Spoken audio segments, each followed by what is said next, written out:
नमस्कार, स्वागत है आप सभी का एबी स्टार न्यूज में और मैं हूं आपके साथ जुबैर चौधरी। वक्त तो चला है अपना उत्तर प्रदेश का, जहां सबसे पहले बात करेंगे फिरोजाबाद की। आपको बता दें कि फिरोजाबाद में प्रशासन की तरफ से पॉलीथीन हटाओ अभियान चलाया गया, जिसके तहत लोगों से पॉलीथीन का प्रयोग करने के लिए ना करने की अपील की गई।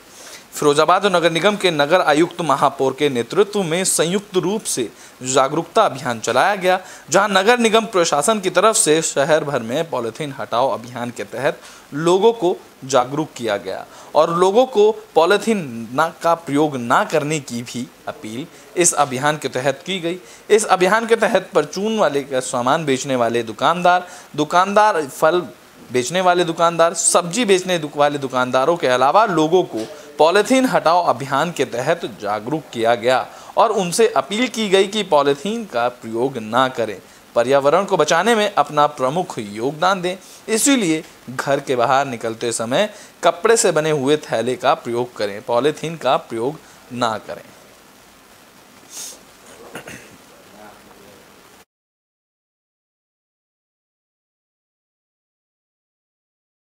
जिनके द्वारा एक पूरे शहर में एक बहुत ही जन जागरूकता अभियान प्लास्टिक को रोकने के लिए चलाया गया है बृहद स्तर पर। और इस समय व्यापार मंडल के सभी पदाधिकारी हैं, आदरणीय वीएस गुप्ता जी, आदरणीय चाचा जी हमारे साथ हैं। तो हम सब लोगों से अपील कर रहे हैं कि प्लास्टिक मुक्त फिरोजाबाद बना।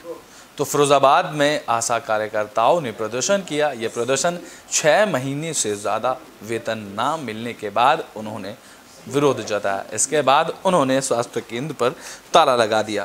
फिरोजाबाद के जसराना उप स्वास्थ्य केंद्र से जुड़ी हुई आशाओं को समय पर वेतन ना मिलने को लेकर गुस्साई आशाएं कार्यकर्ता उप स्वास्थ्य केंद्र के चैनल में ताला लगाकर जमकर विरोध किया। वहां मौजूद आशाओं की तरफ से दी गई जानकारी में बताया गया कि उन्हें 6 महीने से वेतन नहीं मिल रहा है। उन्होंने बताया कि हम लोग अपने परिवार का भरण पोषण कैसे करें, हमारा परिवार भूखमरी की कगार पर है। हम लोग जब तक चुपचाप नहीं बैठेंगे जब तक हमारा मानदेय नहीं दिया जाएगा। इस दौरान आशाओं की तरफ से बताया गया कि उस उप स्वास्थ्य केंद्र पर तकरीबन 150 आशाएं काम करती हैं। सभी उपस्थित आशाओं का यह कहना है कि अगर हमें हमारा मानदेय नहीं मिला तो हमारा ये धरना प्रदर्शन आगे भी किया जाएगा और जब तक हम लोग शांत नहीं बैठेंगे।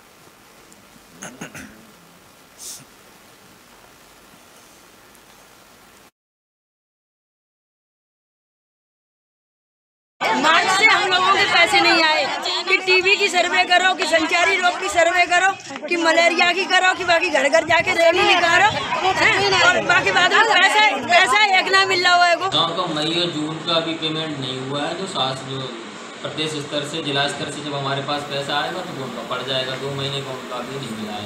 सीएम साहब से बात हुई थी तो उन्होंने भी यही आश्वासन दिया है। तो बुलेटिन में बात अब मथुरा की कर लेते हैं, जहां समाजवादी पार्टी के कार्यकर्ता पर बगीचा हड़पने का मामला सामने आया है। आपको बता दें कि शिकायतकर्ता ने इसको लेकर सीएम पोर्टल पर भी इसकी शिकायत की है। मथुरा के नीम गांव तिराहे पर 1968 से बग्गोमल के नाम से एक धार्मिक धर्मशाला है, जहां पर बगीचे हड़पने का आरोप सपा नेता पर लगाया गया है, जिसकी शिकायत 5 मई 2022 को मुख्यमंत्री पोर्टल पर भी की गई थी। दरअसल मान रोड नीम गांव तिराहे पर बग्गोमल के नाम से एक बगीचा है और ब्रज 84 कौस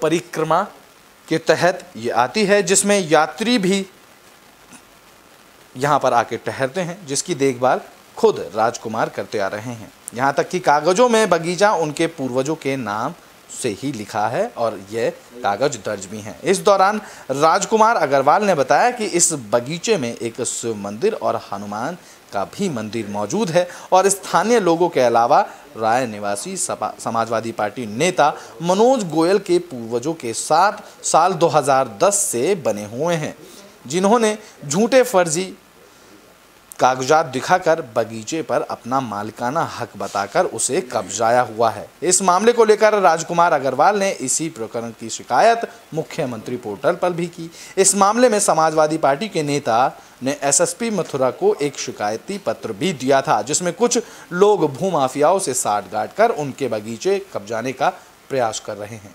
इस मामले में समाजवादी पार्टी के नेता से 50,000 रुपये की वसूली के आरोप में पत्रकार सहित नीरज अग्रवाल, सभासद उत्तम अग्रवाल और एक अज्ञात व्यक्ति के खिलाफ थाना राय में मुकदमा दर्ज कराया गया था। वहीं उत्तम अग्रवाल से हुई बातचीत में उन्होंने बताया कि मनोज गोयल की तरफ से साल 2010 से पहले कभी मनोज गोयल के देवी स्थान बगीचे पर नहीं आए और ना ही कोई लेखा जोखा मिला है। तो वहीं जमीन को कब्जा कर रहे भूमाफियाओं की तरफ से कब्जा करने की शिकायत की गई है, जिसमें दोनों पक्षों को थाने पर बुलाया गया है, जिसमें मनोज गोयल और उनकी मां पुष्पा देवी ने बगीचे के दस्तावेज दिखाने की बात रखी, लेकिन वे कोई दस्तावेज नहीं दिखा पाए, जिस पर थाना प्रभारी रहे प्रवीण कुमार मिश्र की तरफ से धार्मिक स्थल को यथास्थिति रखने के लिए निर्देश दे दिए गए हैं।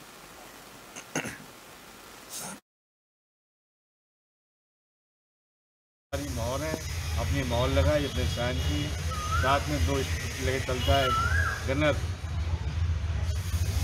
इससे थोड़ा डर लगता है। वो तो बहुत सारे हो गए, हम तो अकेले आदमी हैं।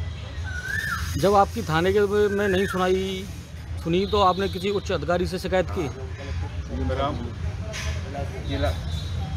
जिला अध्यक्ष को लेकर, मधु शर्मा को लेकर के नियम के पास गए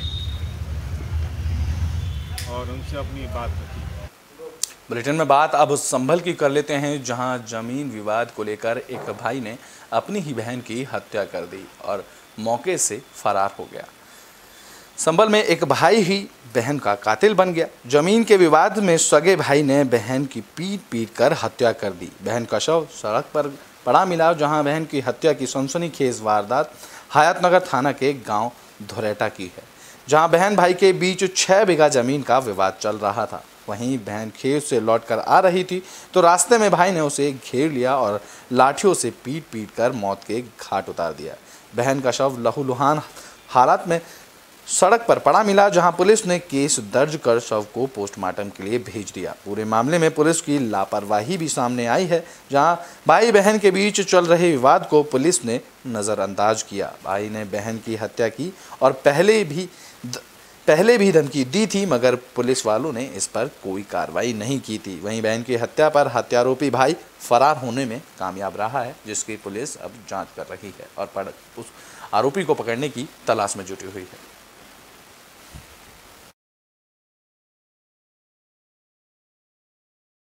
सर्वेश ने मारा है? हाँ, और वो विनोद की घरवाली खड़े होकर देख रही थी। अच्छा, बस तुम्हारे सामने ही घटना है पूरी? हाँ, क्या हम सब लोग वहीं पे थे। ये बताइयो, कोई भाई होता उसी जगह वो भी लेता जब शादी न करी तो। किस पे शक है आपको? किस ने मारा?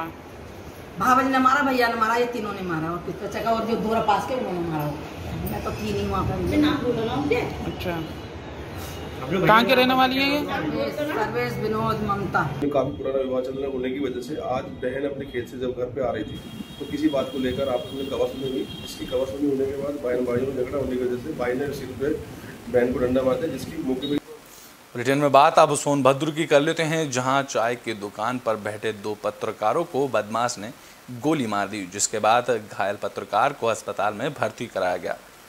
उत्तर प्रदेश के सोनभद्र में उस समय अफरा तफरी मच गई जब बाइक सवार बदमाशों ने 2 पत्रकारों को गोली मार दी। बताया जा रहा है कि यह घटना सोनभद्र के कलियारी मार्केट की है। यहां 2 पत्रकार रेस्टोरेंट में चाय पी रहे थे, तभी अज्ञात बदमाशों ने फायरिंग शुरू कर दी। दोनों पत्रकारों को इलाज के लिए वाराणसी ले जाया गया, जहां यह मामला सोनभद्र के रायपुर पुलिस स्टेशन के सामने कलियारी मार्केट का है। पुलिस के मुताबिक यहां स्थानीय न्यूज़पेपर में काम करने वाले 2 पत्रकारों को अज्ञात बदमाशों ने गोली मार दी है। जिन पत्रकारों को निशाना बनाया गया है उनके नाम श्याम सुंदर पांडे और लड्डू पांडे हैं।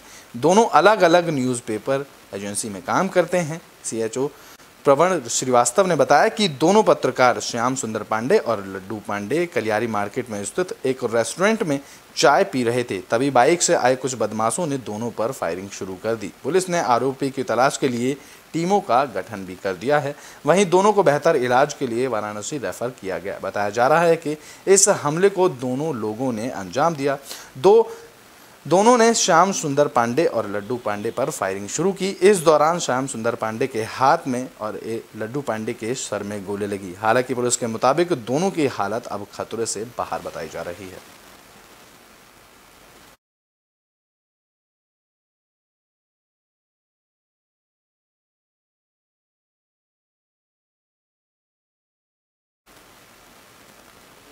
बुलेटिन में बात अब आगरा की कर लेते हैं, जहां ताजमहल को देखने आए पर्यटकों के लिए परेशानी बढ़ गई। आपको बता दें कि आगरा के ताजमहल में ऑफलाइन टिकट का सर्वर डाउन रहा, जिससे लोगों को परेशानी का सामना करना पड़ा। गुरुवार को ताजमहल का दीदार करने 15,000 से ज़्यादा सैलानी आए, जिन्हें सर्वर के कारण परेशानियां झेलनी पड़ी। तकनीकी खराबी के कारण ASI ने सर्वर से जुड़े दोनों टिकट काउंटर बंद कर दिए, जो कि पूरे दिन ही बंद रहे। बताया गया कि शुक्रवार को इसकी जांच कराकर तकनीकी खामियां दूर कराई गईं। बता दें कि शुक्रवार को ताजमहल पर्यटकों के लिए बंद रहता है, इसीलिए शुक्रवार को इन खामियों को दूर किया गया। बता दें कि ASI के अधीक्षक डॉक्टर राजकुमार पटेल ने बताया कि ऑनलाइन टिकट बुकिंग में कोई परेशानी नहीं रही। दोनों ने स्कैनिंग करके टिकट लिए। जिन लोगों के पास सामान्य फ़ोन थे, उन्हें साइबर कैफ़े जाकर टिकट लेना पड़ा। टर्नस्टाइल गेट पर इन टिकटों की स्कैनिंग में भी काफ़ी वक्त लगा, जिसमें दोनों गेटों के प्रवेश द्वारों पर पर्यटकों की लंबी कतार देखने को मिली। दिल्ली से आए अपने साथियों के साथ आए पर्यटक सुबोध ने कहा कि हम लोग टिकट लेने के लिए काउंटर पर गए, लेकिन काउंटर बंद थे। किसी ने बताया कि यहाँ पर सर्वर ठप है। 1 घंटे तक इधर उधर भटकने के बाद उनको टिकट मिल पाया। आपको बता दें कि इस दौरान पर्यटक संजीव कुमार ने कहा कि ताजमहल पर अगर सर्वर ठप है तो मैन्युअली टिकट देने की व्यवस्था की जानी चाहिए। हम लोग इतनी दूर से उमस में ताजमहल देखने आए थे और घंटों से टिकट के चक्कर में फंसे रहे हैं। साइबर कैफ़े से टिकट बुक कराने के में भी ज़्यादा रुपए लगे, जिससे लोगों को काफ़ी परेशानियों का सामना करना पड़ा।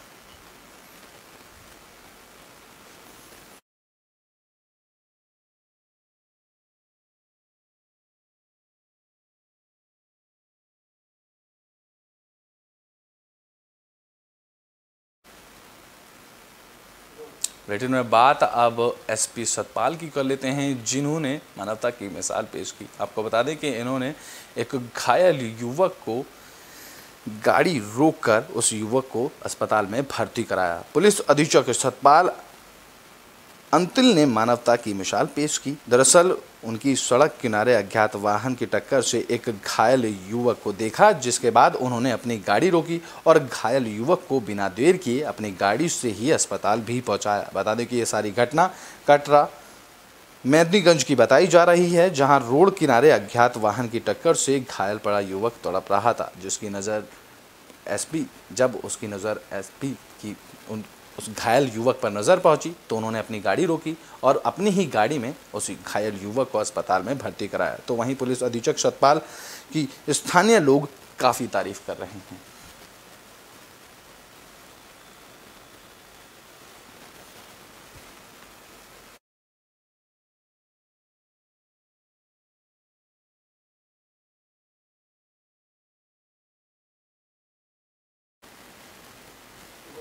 ब्रिटेन में बात अब आगरा की कर लेते हैं, जहां प्रिंसिपल की तानाशाही देखने को मिली, जिसके बाद एक शिक्षिका की तबीयत खराब हुई और उसके लिए स्कूल में ही एम्बुलेंस बुलानी पड़ी। आगरा के स्कूल में प्रिंसिपल की तानाशाही देखने को मिली, जहां प्रिंसिपल की प्रताड़ना से शिक्षिका बीमार हो गईं, जिनके लिए स्कूल में ही एम्बुलेंस बुलानी पड़ी। तो वहीं बीमार शिक्षिका को अस्पताल में भर्ती कराया गया, जहां उनका इलाज चल रहा है। बता दें कि प्रिंसिपल की तानाशाही से बाकी टीचर भी परेशान रहते हैं। बता दें कि ये सारा मामला रुनकता के प्राथमिक विद्यालय का बताया जा रहा है और जिसका वीडियो भी अब खूब वायरल किया हो रहा है।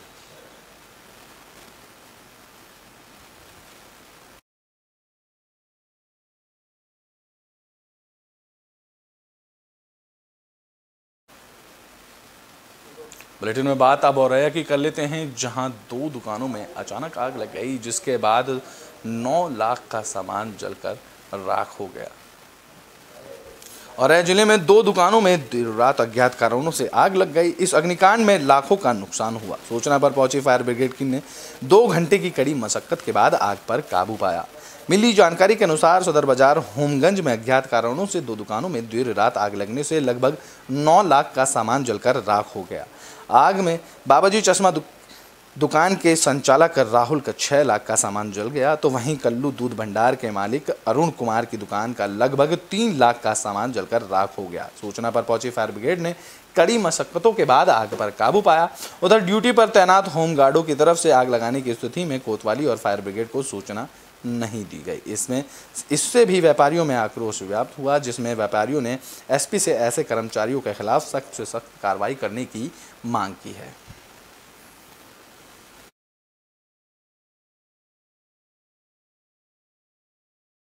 फोन करके बुलाया गया, दुकान में आग लग गई। कितने बजे घटना? 12 साढ़े 12 में। क्या मानते कितना नुकसान हुआ होगा आपको?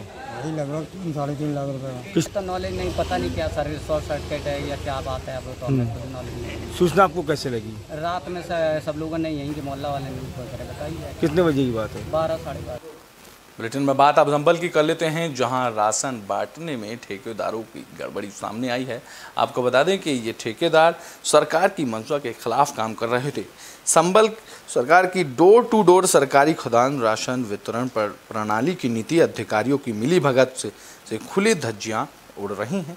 ब्लॉक बनियाखेड़ा में राशन प्रणाली के ठेकेदार सरकार की मंशा के विरुद्ध काम कर सरकार की मंशा पर पतीला फेरने में लगे हुए हैं। एक तरफ उत्तर प्रदेश के मुखिया योगी आदित्यनाथ गरीब जनता तक सरकारी फ्री राशन बिना कालाबाजारी के पहुंचाने को लेकर हर संभव प्रयास कर रहे हैं, तो वहीं ब्लॉक बनियाठेर के राशन खाद्यान्न वितरण के ठेकेदार सरकार की मंशा के विरुद्ध जा रही मोटी कमाई पर अपनी जेब भर रहे हैं। बता दें कि ये पूरा मामला सरकारी सस्ते गल्ले की राशन दुकानों का है, जहां पर एक तरफ पूरे प्रदेश में सरकार ने ई टेंडर के माध्यम से ट्रांसपोर्ट ठेकेदारों को इस बात के लिए ठेका दिया है कि ठेकेदार सरकारी दुकानों से राशन का फ्री बांटने वाला सरकारी खाद्यान्न राशन से डीलरों की दुकानों तक सीधा पहुंचाएं, और जो भी वाहन सरकारी गोदाम से खाद्यान्न लेकर जाएगा उस पे GPS लगा हो, और राशन डीलर की दुकान पर जब सरकारी खाद्यान्न पहुंचे तो उस राशन को ठेकेदार राशन डीलर को पूरे तराजू से सारे खाद्यान्न की तोल कर ही दे,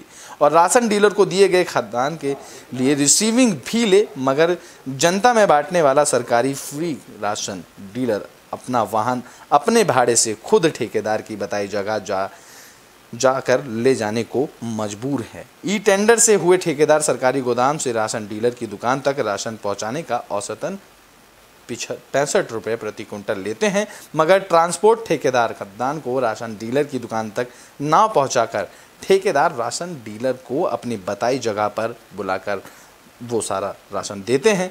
वहीं मजबूर होकर राशन डीलर अपने किराए के वाहन से लेकर ट्रांसपोर्ट ठेकेदारों की बताई जगह पर पहुंचा देते हैं, जिसको अपना निजी भाड़ा खर्चा सरकारी खाद्यान्न अपनी दुकान पर लाकर लोगों को सरकारी फ्री राशन बांटा जाता है। और ये सब कारनामा खाद्य अधिकारियों और ट्रांसपोर्ट ठेकेदारों की मिलीभगत से खुलेआम चल रहा है, और सरकार की फ्री राशन प्रणाली की पारदर्शिता पर पतीला फेरकर सरकार से मोटा मुनाफा कमाकर अपनी जेबें भर रहे हैं।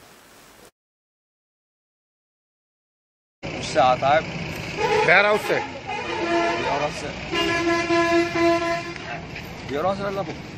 हाँ वेयर हाउस से आता है, वहाँ से आता है। अच्छा। और यहाँ ये गाड़ी करवाते हैं सबके नाम, जितने आदमी गाड़ी होती है यहाँ धर्म कांटे पे भर के देती है अपने आप ईमानदारी। तो ये आप अपने भाड़े से लेके जाते हो या सरकार आपको भाड़ा देती है इसका? नहीं सर, हमारे यहाँ गाड़ी पहुँचेगी हाँ तो हमें भरना पड़ेगा, हाँ, और हम यहाँ से ले जाएंगे हाँ। तो इन्हें देना पड़ेगा। अरे तो वो जो मेरे भाई, अरे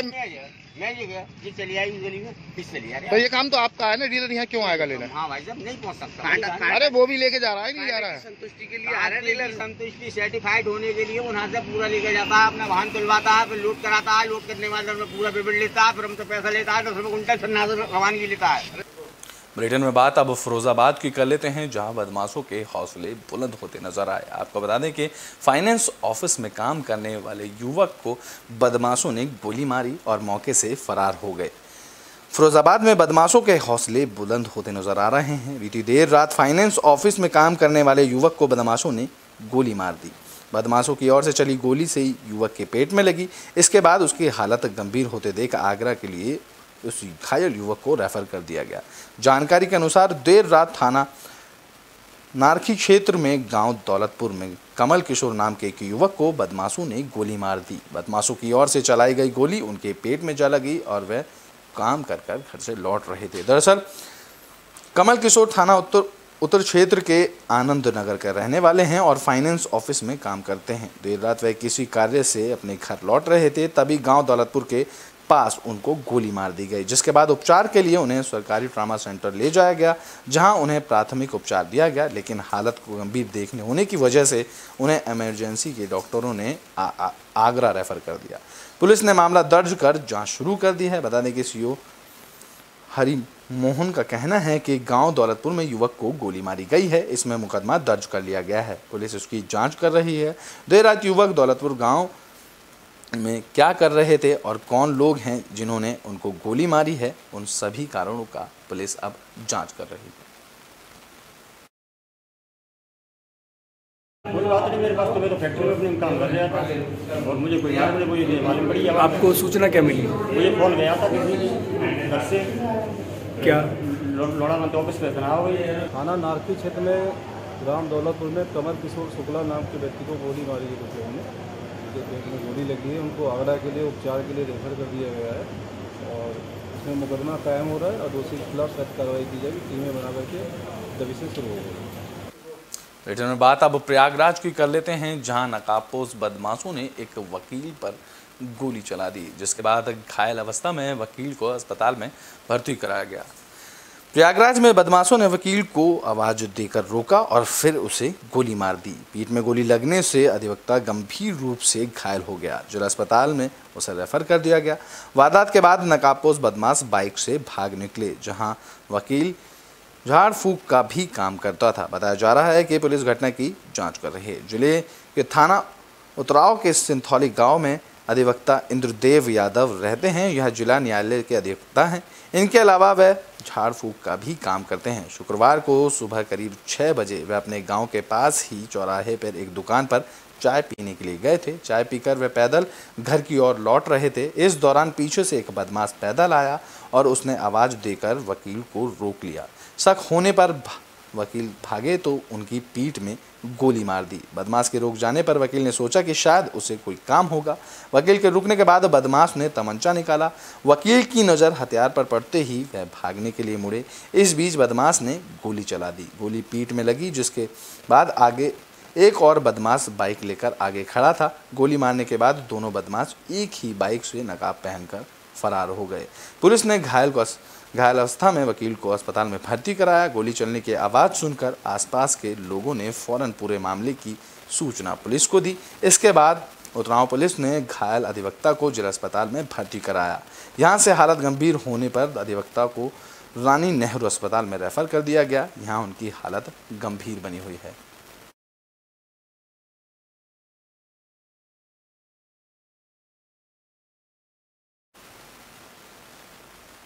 बुलेटिन के आखिरी में बात मऊ की कर लेते हैं, जहां आकाशीय बिजली गिरने से 2 महिलाओं की मौत हो गई।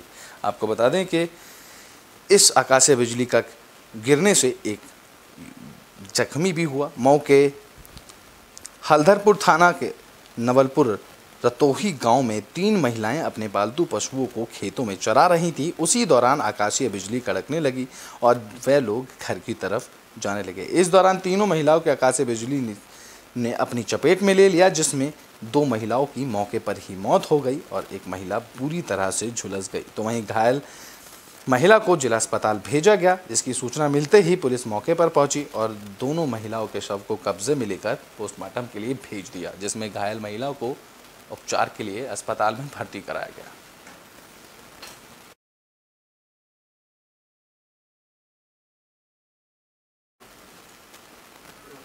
अपना उत्तर प्रदेश में अभी के लिए बस इतना ही। देश और दुनिया की तमाम खबरों के लिए देखते रहें AB स्टार न्यूज़।